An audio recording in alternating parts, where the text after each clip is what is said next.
ફરી એકવાર મારી YouTube ચેનલ SS બાય રાઉસન ની અંદર આપ સૌનું હાર્દિક સ્વાગત કરું છું। વિદ્યાર્થી મિત્રો, આપણે ગયા વિડિયો લેક્ચરની અંદર આપણે કંપનીની મર્યાદાઓનો અભ્યાસ કરેલો। તે પહેલા આપણે ફાયદાઓ અને લાક્ષણિકતાઓનો અભ્યાસ કર્યો। આજના વિડિયો લેક્ચરની અંદર આપણે જોવું છે કે કંપનીના પ્રકારો કેટલા છે, કારણ કે અત્યાર સુધી આપણે કંપનીના ફાયદાઓ અને મર્યાદાઓનો અભ્યાસ કર્યો હતો, પરંતુ આજના વિડિયો લેક્ચરની અંદર આપણે ખૂબ જ સરસ ટોપિક એવો કંપનીના પ્રકારો જોશું કે કંપની છે એ કેવા કેવા પ્રકારની આવેલી હોય છે। તો એક જ લેક્ચરની અંદર આજે હું તમને કંપનીના તમામ પ્રકારો યાદ રહી જાય તેવી રીતના પાકા કરાવી નાખીશ। ખૂબ સરળ અને સારી રીતના અને ઝડપથી યાદ રહી જાય, ચાર્ટ દ્વારા યાદ રહી જાય એવો આપણો પ્રયાસ છે। એટલે આજના આપણા વિડિયો લેક્ચરની અંદર આપણે વધુમાં વધુ કઈ રીતે કંપનીના જે ચાર્ટ છે કે જેના દ્વારા આપણને ઝડપથી યાદ રહી જાય એ આપણે પ્રયાસ કરશું। તો આજના વિડિયો લેક્ચરની અંદર આપણે જોઈએ કંપનીના પ્રકાર। તો આમ તો કંપનીના ટોટલ 4 પ્રકારો છે। પહેલું છે કંપની ખાસ કાયદા દ્વારા અસ્તિત્વમાં આવતી કંપનીઓ, ખાસ કાયદા દ્વારા, એનો પહેલો પ્રકાર। બીજો પ્રકાર છે સભ્ય સંખ્યાની દ્રષ્ટિએ કંપનીના પ્રકારો, કે કેટલા મેમ્બર છે। તો આ મેમ્બર તો તમને યાદ રહી ગયા હશે જ્યારે મેં તમને કંપનીની શરૂઆત કરાવી હતી, જાહેર કંપની અને ખાનગી કંપની, પબ્લિક કંપની અને ખાનગી કંપની એટલે કે પ્રાઇવેટ કંપની। તેમાં મેં તમને સભ્યો કરાવ્યા હતા।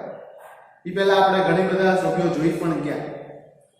તો સભ્ય સંખ્યાની દ્રષ્ટિએ કંપની કેવી કેવી હોય, કેવા પ્રકારની હોય। પછી આપણે જોશું વર્ચસ્વની દ્રષ્ટિએ, વર્ચસ્વ એટલે પાવર। તો એ પણ એક જોશું, એક આખો અલગ પ્રકાર છે, બરોબર। તો એવી પણ 3 અલગ અલગ કંપનીઓ છે જે વર્ચસ્વની દ્રષ્ટિ નીચે આવે છે। અને એક છે રજિસ્ટર, દેશ વિદેશ ક્યાં રજિસ્ટર થયેલી છે એના બેઝ ઉપર। તો ટૂંકમાં કંપનીના 4 પ્રકારો છે। આ એક સ્પષ્ટ બાબત યાદ રાખવી, ABCD, બરોબર। આપણે આની પહેલાના વિડિયો લેક્ચરમાં પણ ભાગીદારી પેઢીના પ્રકારો જોયા, એમાં પણ આપણે ચાર્ટ દ્વારા જ અભ્યાસ કર્યો હતો, અને આમાં પણ આપણે ચાર્ટ દ્વારા જ વિગતવાર જોશું। એ સરળ રહેશે આપણા માટે। તો ચાલો આપણે જોઈએ કંપનીના અલગ અલગ પ્રકાર। તો પહેલો પ્રકાર છે એ ખાસ કાયદા દ્વારા અસ્તિત્વમાં આવતી કંપની। એના કોઈ પેટા પ્રકારો નથી, ખાસ કાયદા દ્વારા। તો તમને ખબર છે કે કાયદો છે, કાયદો એની રચના 2 જગ્યાએ થાય।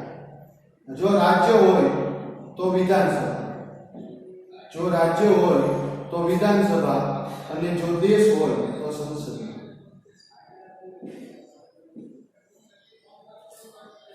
જો રાજ્ય હોય તો વિધાનસભા, અને જો દેશ હોય તો સંસદ। હવે કોઈ કંપની આપણે એવી લાવી છે જેના માટે ખાસ કાયદો બનાવવો છે, અને એવી કંપની લાવી હોય તો તમારે 2 જગ્યાએ જોવે। જો રાજ્ય સરકારને એવી કંપની બનાવી હોય તો એને વિધાનસભામાં જોઈએ, અને જો રાષ્ટ્રોને એવી કંપની બનાવી હોય તો એને સંસદમાં જોઈએ, બરોબર। તો હવે એવી કઈ કંપનીઓ છે કે જે આવી રીતના આવેલી? તો કે એક આપણને બધાને ખબર છે, બરોબર। એક કંપની આપણને બધાને ખબર છે, એ છે રિઝર્વ બેંક ઓફ ઇન્ડિયા। ઘણા એમ કહે છે સાહેબ આ તો બેંક છે, કંપની જ કહેવાય, બરોબર। RBI, LIC। તો ખાસ કાયદા દ્વારા અસ્તિત્વમાં આવતી કંપની તો આપણે જોઈ શકીએ કે રિઝર્વ બેંક ઓફ ઇન્ડિયા। હવે આ એવી કંપની છે કે જેની સ્થાપના સંસદમાં થયેલી છે, બરોબર, અને દેશની અંદર હાલ કાર્ય કરી રહી છે કંપની। તો આને એમ કહી શકાય કે આ કંપની એવી છે કે ખાસ કાયદા દ્વારા અસ્તિત્વમાં આવી છે, બરોબર। અને આ લાવવા માટે સંસદની અંદર કાયદો પસાર થયો છે અને પછી આ કંપની છે તે અસ્તિત્વમાં આવી છે. તો આ રીતના આપણે દર્શાવી શકીએ. આ એક્ઝામ્પલ બેસ્ટ એક્ઝામ્પલ, બરોબર. તો આ પહેલી વાત થઈ, પહેલા પ્રકાર કે ખાસ કાયદા દ્વારા અસ્તિત્વમાં આવતી કંપનીઓ, જેમ કે અને ખાસ કાયદો એમાં યાદ રાખજો, કાયદો બે જગ્યાએ પસાર થાય. કા વિધાનસભા જો રાજ્ય હોય તો, અને સંસદ જો દેશ હોય તો. બાકી કાયદા કોઈ જગ્યાએ અન્ય જગ્યાએ એવી નથી કે પસાર થઈ શકે છે, ધારાસભા અને સંસદ. તો આ વાત થઈ ખાસ કાયદા દ્વારા અસ્તિત્વમાં આવતી કંપનીઓ. હવે આપણે જોવું છે સભ્ય સંખ્યાની દ્રષ્ટિએ, બરોબર. તો સભ્ય સંખ્યાની દ્રષ્ટિએ ત્રણ કંપનીઓ આવશે: જાહેર કંપની, ખાનગી કંપની અને એક વ્યક્તિની કંપની, વન પર્સન કંપની, બરોબર. આ નવું આપણે ચર્ચા કરીશું. પહેલું છે જાહેર કંપની અને બીજું છે ખાનગી કંપની. તો જો જાહેર કંપની હોય ને હંમેશા સરકારની, આ યાદ રાખો, પબ્લિક સેક્ટર. અને ખાનગી કંપની હોય એ કોઈ વ્યક્તિઓનું જૂથ હોય, એના દ્વારા રચાણ. અને કેવા વ્યક્તિઓ? ખાનગી, પ્રાઇવેટ લોકોનું જૂથ હોય. તો જાહેર કંપની છે એ સરકાર દ્વારા રચાતી હોય અને ખાનગી કંપની છે કોઈ વ્યક્તિઓનું જૂથ હોય. તો જાહેર કંપની કોને કહેવાય? તો કે જે કંપની ખાનગી કંપની નથી એ તમામે તમામ જાહેર કંપની, કારણ કે બે જ કંપનીઓ છે. જે કંપની, સમજો, જે કંપની જાહેર કંપની નથી, સોરી, જે કંપની ખાનગી કંપની નથી એ તમામે તમામ કેવી થઈ? જાહેર કંપની. બરોબર. તો પહેલી બાબત. બીજી બાબત કે જાહેર કંપની રચવા માટે તમારે ઓછામાં ઓછા 7 સભ્યો જોઈએ, બરોબર. જાહેર કંપની માટે કેટલા સભ્યો જોઈએ? ઓછામાં ઓછા 7 સભ્યો જોઈએ અને વધુમાં વધુ અનિયંત્રિત. જો જાહેર કંપની બનાવવી હોય તો ઓછામાં ઓછા 7 સભ્યો જોઈએ, બરોબર. અને 7 સભ્યો દ્વારા તમે જાહેર કંપની બનાવી શકો છો. પણ જાહેર કંપનીની અંદર મોટા ભાગે સરકાર છે એનો હિસ્સો હોતો હોય છે, બરોબર. સરકાર દ્વારા આ ચલાવવામાં આવતી હોય છે. તો આ વાત થઈ આપણે જાહેર કંપનીની, બરોબર. તો જાહેર કંપનીની અંદર ઓછામાં ઓછા 7 સભ્યો અને વધુમાં વધુ અનિયંત્રિત, બરોબર છે. તેના દ્વારા આપણે રચી શકીએ છીએ જાહેર કંપની. હવે જાહેર કંપની પણ 3 પ્રકારે આવેલી: એક શેર મૂડીથી મર્યાદિત જવાબદારી કંપની, એક બાહેધરીથી મર્યાદિત, બાહેધરી એટલે ગેરંટેડ, અને એક છે અમર્યાદિત એટલે કે મર્યાદિત અને અમર્યાદિત, બરોબર. આ બંને તો આપણે જોયેલી છે. આ એક નવી આવી બાહેધરી. શું હોય છે આની? તો કે શેર મૂડીથી મર્યાદિત જવાબદારી કંપની. તો કે આ કંપની કેવી હોય? તો કે શેર મૂડીથી મર્યાદિત જવાબદારી વાળી કંપની એટલે જેમાં જે લોકોએ જે શેરની કિંમત ચૂકવી હોય, જે લોકોએ જે શેરની કિંમત ચૂકવી હોય એટલા પૂરતી મર્યાદિત. મતલબ કે સમજો કે કંપની છે તે ભવિષ્યની અંદર ખોટમાં જાય, ફડચામાં જાય કે કોઈ પણ પરિસ્થિતિ આવે કંપની ભવિષ્યની અંદર, તો જ્યારે કંપની ઉપર કોઈ ભવિષ્યની અંદર એવી તકલીફ થાય કે ભાઈ કંપની છે એ કંપનીનો અંત આવે અથવા કંપની ફડચામાં જાય, એવા સંજોગો આવે, ફડચામાં એટલે ખોટમાં, તો એવા સમયે જે લોકોએ જેટલા શેર ખરીદ્યા હોય એટલી મર્યાદિત. અને મેં કીધું હતું કે આવી કંપનીઓ બહુ વધારે હોય, કારણ કે આમાં અંગત મિલકત જવાબદાર બનતી નથી. માત્ર જેટલા રૂપિયાના શેર ખરીદ્યા હોય એટલા રૂપિયા જ ગુમાવવા પડે છે જો કંપનીનો અંત આવે કે ફડચામાં જાય. તો મોટા ભાગે આવી કંપનીઓ હોય કે જે લોકોએ જેટલા શેર ખરીદ્યા હોય એટલી કિંમત ચૂકવવી પડે. અંગત મિલકતો અથવા અંગત જવાબદારી ઊભી થતી નથી હોતી. તો આ વાત થઈ શેર મૂડીથી મર્યાદિત જવાબદારી. હવે આ બંને કંપની છે એમાં, પણ એક થઈ જાય જાહેર કંપની અને એક થઈ જાય ખાનગી કંપની. તો બંનેને આપણે કમ્બાઈન ભણીએ, બરોબર. માઇનોર ડિફરન્સ છે તો કે ખાનગી કંપની હોય તો કે ખાનગી કંપનીમાં ઓછામાં ઓછા 2 સભ્યો જોઈએ અને વધુમાં વધુ 200 સભ્યો દ્વારા રચાય. આ યાદ રાખો. જો ખાનગી કંપની બનાવવી હોય તો ઓછામાં ઓછા 2 સભ્યો અને વધુમાં વધુ 200 સભ્યો લિમિટેશન છે. જાહેર કંપનીની અંદર ઓછામાં ઓછા 7 સભ્યોથી રચાય અને વધુમાં વધુ અનિયંત્રિત. પરંતુ ખાનગી કંપનીની અંદર ઓછામાં ઓછા 2 અને વધુમાં વધુ 200 સભ્યો. બરોબર. તો આ વાત થઈ જાહેર કંપની અને ખાનગી કંપની. બરોબર કે જાહેર કંપની આ રીતના રચાય અને ખાનગી કંપની આ રીતના રચાય છે. ખાનગી કંપની એટલે પ્રાઇવેટ સેક્ટર અને જાહેર કંપની એટલે પબ્લિક સેક્ટર. તો હવે એના પ્રકારો બંનેના સેમ જ છે. બરોબર, એટલે સેમ ભણીએ. પહેલું છે શેર મૂડીથી મર્યાદિત. એટલે મેં તમને કીધું કે બંને કંપનીની અંદર એવું થશે કે તમે જેટલા શેર ખરીદ્યા હોય, બરોબર છે, એટલી જ જવાબદારી. પણ શેર મૂડીથી મર્યાદિત કંપનીની અંદર એક નિયમ એવો લાગુ પડે છે કે જો જાહેર કંપની શેર મૂડીથી મર્યાદિત હોય તો એની અંતમાં કંપનીનું જે નામ આવે એની પાછળ લિમિટેડ શબ્દ લાગે. આ યાદ રાખજો. તમને ખબર કેમ પડે કે આ જાહેર કંપની ખાનગી કંપનીનો પ્રકાર છે? કેમ કે સેમ છે. તો કે જો જાહેર કંપની હશે તો વાય શું લાગ્યું હશે? લિમિટેડ શબ્દ લાગ્યો હશે. બરોબર. પણ જો ખાનગી કંપની હશે તો એની પાછળ એવો શબ્દ લાગ્યો હશે પ્રાઇવેટ લિમિટેડ.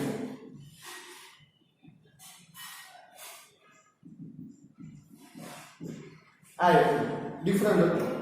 ખાનગી એટલે પ્રાઇવેટ. શેર મૂડીથી મર્યાદિત જવાબદારી વાળી કંપનીમાં અંતમાં લાગતા શબ્દો. તો કે જાહેર કંપની વાળી હશે તો એમાં માત્ર લિમિટેડ શબ્દ લાગશે.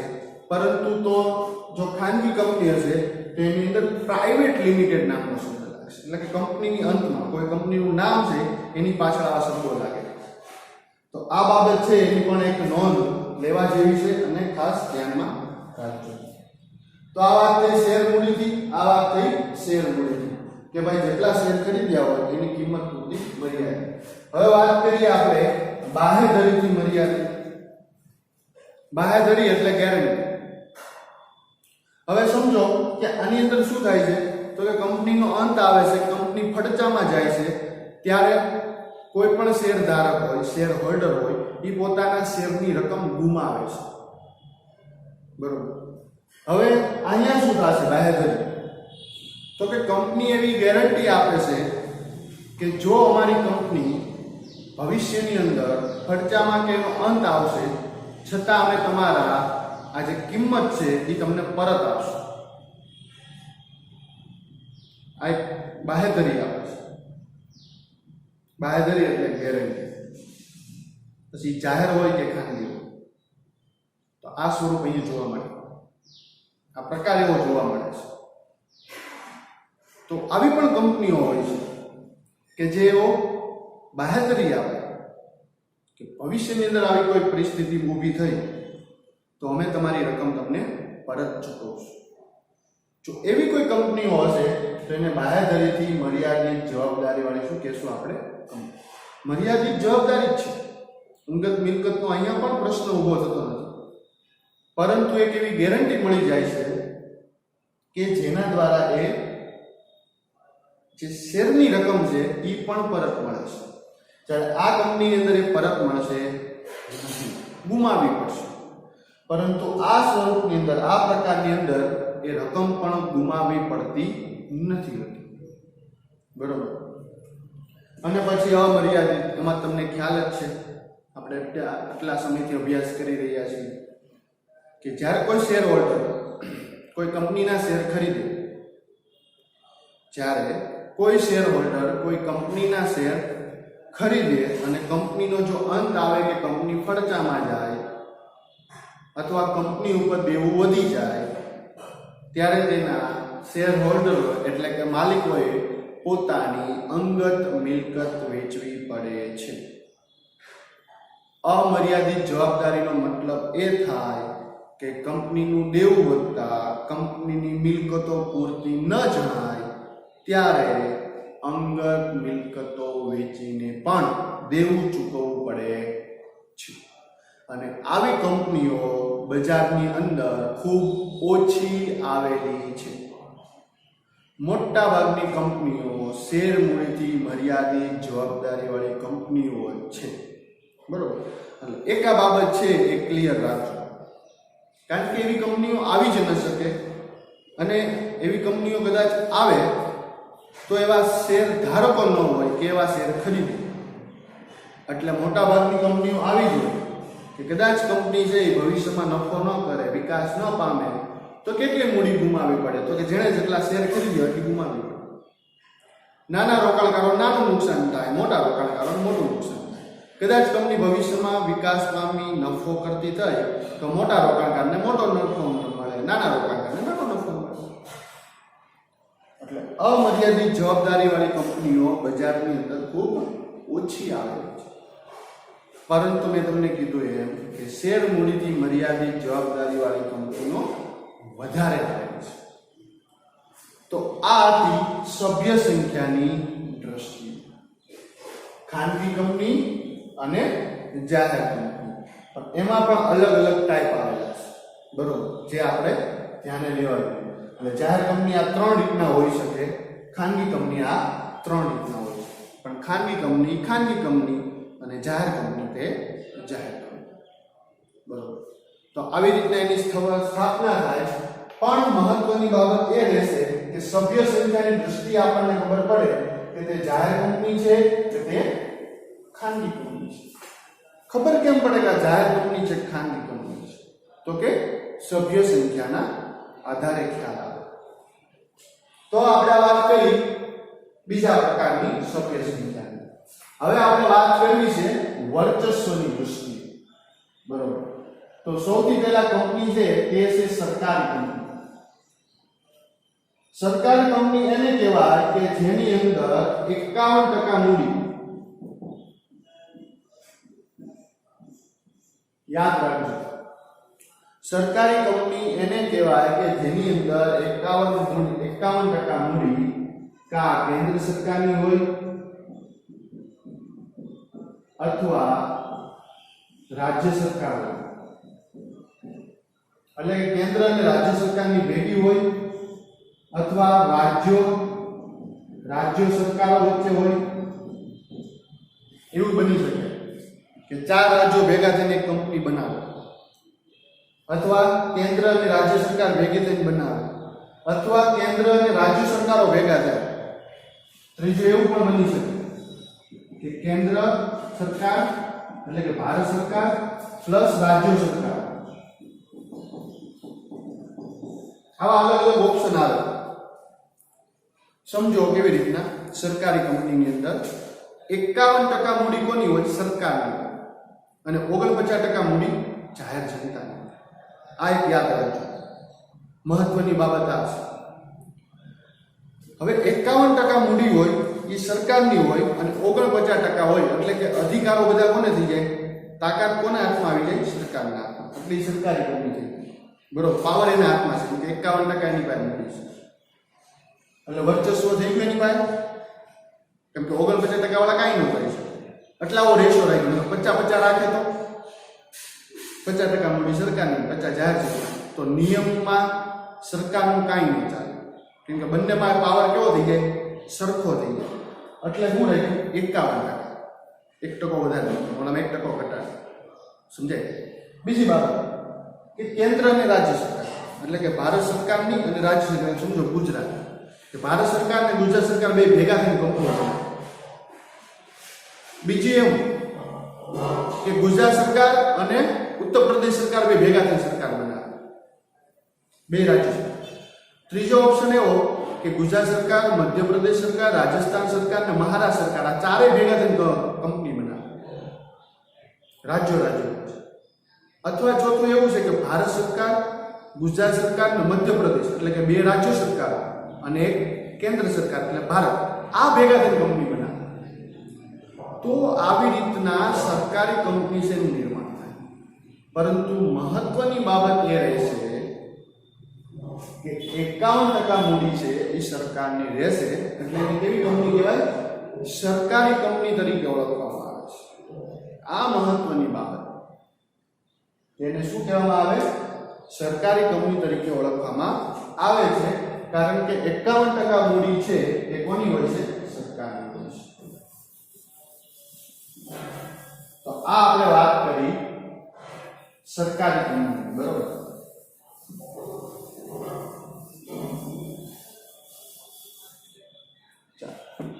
હવે જો અહીંયા આપણે કંપની બાકી લીધી, એક વ્યક્તિની કંપની. તો કે આની અંદર કાંઈ નથી હોતું.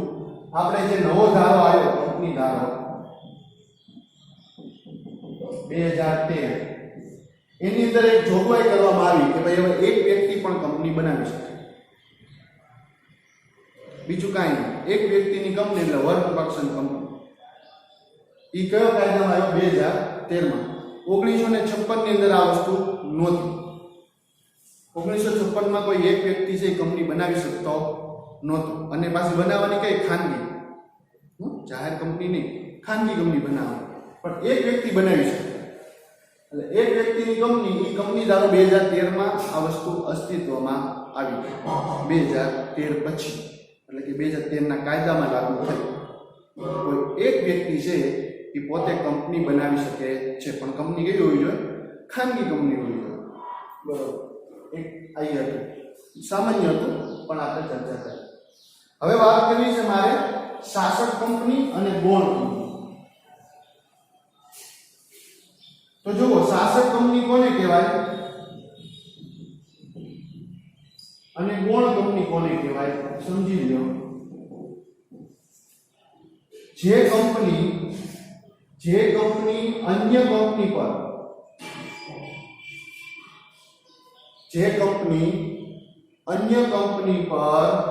પોતાની 50% મૂડી ધરાવતી હોય,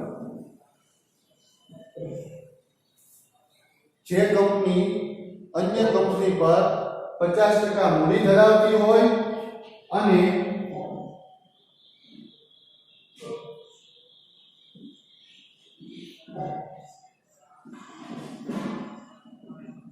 સંચાલક મંડળ નિમવાનો અધિકાર ધરાવે. શાસક કંપની કોને કહેવાય? તો કે જે કંપની બીજી કંપની પર 50% મૂડી ધરાવતી હોય અને સંચાલક મંડળ રચવાનો અધિકાર ધરાવતી હોય તેવી કંપનીને શાસક કંપની કહેવાય. શાસક અને ગૌણ બંને સેમ જ છે, સામા સામા. ફરી વાર કહું છું, બરોબર, યાદ રાખજો. જે કંપની અન્ય કંપની પર 50% મૂડી ધરાવતી હોય અને સંચાલક મંડળ રચવાનો અધિકાર એટલે કે સત્તા ધરાવતી હોય તેવી કંપનીને શું કહેવાય? શાસક કંપની તરીકે ઓળખવામાં આવે છે. સ્પષ્ટ અને ક્લિયર સમજાઈ જવું જોઈએ. ફરીવાર કરીએ. જે કંપની અન્ય કંપની પર 50% મૂડી ધરાવતી હોય, એટલે કે આની જે 100% મૂડી હોય એમાંથી 50% મૂડી આની હોય. તદુપરાંત અહીંયા જે સંચાલક મંડળ બનશે એ રચવાનો અધિકાર સત્તા કોના હાથમાં હોય? શાસક કંપનીના હાથમાં હોય તેવી કંપનીને શાસક કંપની તરીકે ઓળખવામાં આવે છે. હવે સિમ્પલ નિયમ છે કે 50% મૂડી હોય તો એનું સંચાલક મંડળ બને, બરોબર છે? કારણ કે બાકીની મૂડી છે વેચાય બીજા લોકો, સભ્યો. ત્યારે એક જ વ્યક્તિ પાસે કેટલા છે? 50% મૂડી છે, 50% શેર આવી જાય, સમજો. તો બે સાદા નિયમ છે. એવું કોઈ અધિકાર કોઈ કંપની પાસે હોય, કંપની કેવી બની ગઈ? શાસક કંપની બની ગઈ. તો ગૌણ કંપની કોને કહેવાય? તો કે ગૌણ કંપની એને કહેવાય કોઈ અન્ય કંપની છે કે તેની 50% મૂડી ધરાવતી હોય અને તે અન્ય કંપની છે એ સંચાલક મંડળ બનવાનો અધિકાર ધરાવતી હોય જે કંપની પર, એ કંપની એટલે ગૌણ કંપની અને ગૌણ કંપની. ગૌણ કંપની એટલે પોતાની કુલ મૂડીની 50% મૂડી અન્ય કંપની ધરાવતી હોય અને પોતાના સંચાલક મંડળ બનવાનો અધિકાર અન્ય કંપની ધરાવતી હોય તેવી કંપની કોઈ હોય તો એને ગૌણ કંપની તરીકે ઓળખવામાં આવે છે. સામાસામી જ બંને બાબત. આ શાસક છે, આ એની ગૌણ કંપની છે. તો ગૌણ કંપની નહીં કહેવાય કે અધિકારો કોઈ પાસે હોય દીધા હોય જે કંપનીને ગૌણ કંપની કહેવાય. સામાસામી શાસક અને ગૌણ એકબીજાના સામાસામી કંપની. તો આ વાત કરી આપણે વર્ચસ્વની દ્રષ્ટિએ, પાવરની દ્રષ્ટિએ. હવે વાત કરવી છે મારે નોંધણીની દ્રષ્ટિએ, એટલે કે રજિસ્ટ્રેશન બેઝ ઉપર. તો એની અંદર બે કંપની આવે, એક આવે ભારતીય કંપની અને એક આવે વિદેશી કંપની. તો કે ભારતીય કંપની એને કહેવાય કે જેની નોંધણી ભારતમાં થઈ હોય અથવા ખાસ કાયદા દ્વારા અસ્તિત્વમાં આવી હોય તે જ દેશમાં, તો એને શું કહેવાય? ભારતીય કંપની. બરોબર, કે જેનું રજિસ્ટર ઓફિસ, એ કંપનીની સ્થાપના તમામ ભારતમાં થઈ તે ભારતીય કંપની.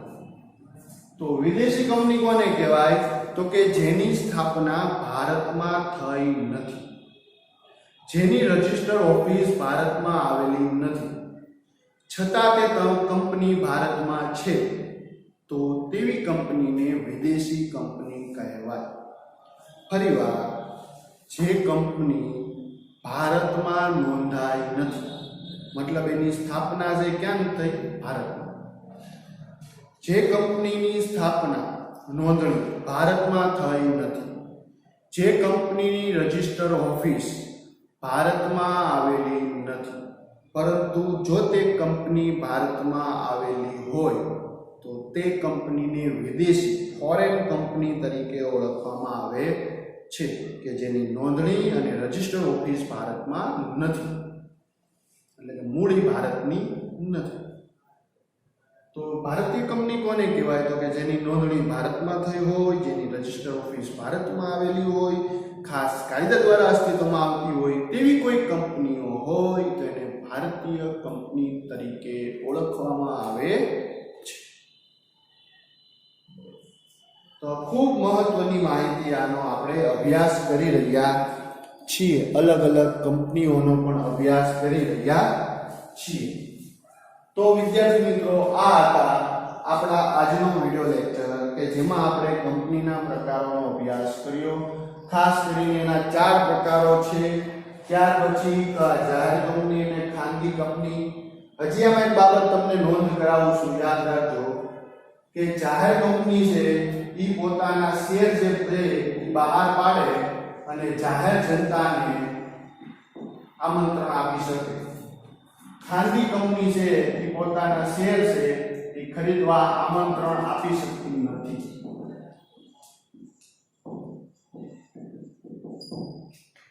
એટલે કે ખાનગી કંપની જે લોકો બનાવે એને પોતાને મૂડી રાખવી પડે. જાહેર જનતા પાસેથી શેર કે ડિબેન્ચર સ્વરૂપે માંગી શકતા નથી ખાનગી કંપનીવાળા. પબ્લિક કંપની હોય પણ જાહેર કંપની મેં તમને કીધું એમ કે સરકારોની હોય, એટલે સરકાર છે એ મૂડી લાવવા માટે, એટલે મૂડી મેળવવા માટે શું કરે? શેર ડિબેન્ચર બહાર પાડે, એટલે જાહેર જનતા એ ખરીદે છે.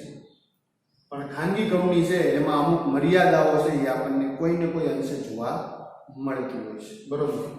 પણ ખાનગી કંપનીની અંદર જે સભ્યો હોય છે તે જ શેર ખરીદતા હોય છે, બરોબર. એટલે આ એક મહત્વની વાત આપણે કરી. તો આ તો આજનો આપણો વિડિયો લેક્ચર કે જેની અંદર આપણે અલગ અલગ સ્વરૂપ જોયા. આ એક સ્વરૂપ એવું છે કે જે નવું છે, એક વ્યક્તિની કંપની, જે કંપની ધારા 2013 માં આવેલું છે, નવું સ્વરૂપ છે, બરોબર. હવે આપણે જ્યારે ફરીવાર નવા મળશું ત્યારે આપણે કંપનીની સ્થાપના વિધિ ઉપર ચર્ચાઓ કરશું, માહિતી મેળવશું. આજના વિડિયો લેક્ચરની અંદર આપણે અહીં સુધી રાખીએ. અલગ અલગ પ્રકારો, એના પેટા પ્રકારો, બરોબર. તમે એની નોંધ કરી લેજો. અહીંયા પણ ઘણા બધા પેટા પ્રકારો છે. ચાર્ટ સમજી લેજો એટલે અંદર તમે આરામથી લખી શકશો. મહત્વની બાબતોની જાણકારી મળી જાય એટલે તમે અંદર સારી રીતના લખી શકો છો. આજના વિડિયો લેક્ચરની અંદર વિદ્યાર્થી મિત્રો આપણે અહીં સુધી રાખશું. ખાસ કરીને ચેનલને લાઈક, શેર અને સબસ્ક્રાઇબ કરવાનું ભૂલતા નહીં. બીજી મહત્વની વાત, કદાચ તમને કોઈ જગ્યાએ ડાઉટ રહી જાય, પ્રોબ્લેમ લઈ જાય કે ભાઈ ન સમજાતું હોય, કોઈ મુદ્દો પણ ન સમજાતો હોય, તો તમે લોકો મને કોમેન્ટ બોક્સની અંદર જણાવી શકો.